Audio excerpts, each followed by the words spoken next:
சௌசௌக்காய் carrot சாதம். தேவையான பொருட்கள்: பாசிப்பருப்பு தேவையான அளவு. ஒரு குக்கரில் கொஞ்சமாக எண்ணெய் ஊற்றி சீரகம் கொஞ்சோண்டு கடுகு சேர்த்து நல்லா பொரிய விட்டுக்கலாம்.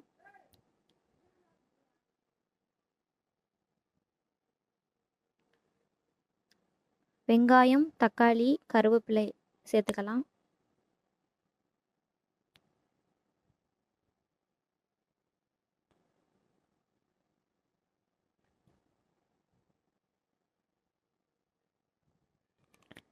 தேவையான அளவு உப்பு சேர்த்துக்கலாம். பாசிப்பருப்பு கழுவி வச்சுருந்ததை எடுத்து சேர்த்துக்கலாம்.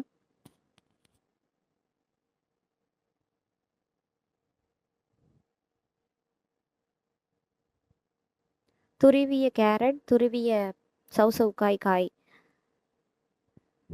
சேர்த்துக்கலாம். சேர்த்துட்டு நல்லா அதை கிண்டி அந்த பச்சை வாசம் போகிற அளவுக்கு நல்லா கிண்டி வதக்கணும். அப்புறம் வடித்த சாதம், அரிசி போட வேண்டாம், வடித்த சாதத்தை எடுத்து அதில் கலந்து தேவையான அளவு, எங்கள் வீட்டில் 4 குழந்தைங்க, ஸோ அதனால் அவங்களுக்கு தேவையான அளவுக்கு நாங்கள் போட்டுக்கிறோம். நீங்கள் உங்கள் வீட்டில் எத்தனை குழந்தைங்கள் இருக்கோ அதுக்கு தகுந்தாப்பில் போட்டுக்கோங்க. வடித்த சாதத்தை எடுத்து நான் அதில் சேர்த்து அதை கிண்டிக்கிறேன். தேவையான உப்பு, மஞ்சத்தூள் கொஞ்சோண்டு சேர்த்துக்கிறேன். சேர்த்து நல்லா கிண்டி தேவையான அளவு தண்ணீர் சேர்த்து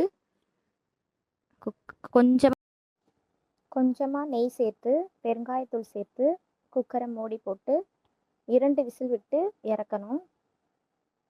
கேரட் சௌசௌக்காய் சாதம் ரெடி ஆயிடுச்சு. இது குழந்தைங்களுக்கு ரொம்ப ஆரோக்கியமானது.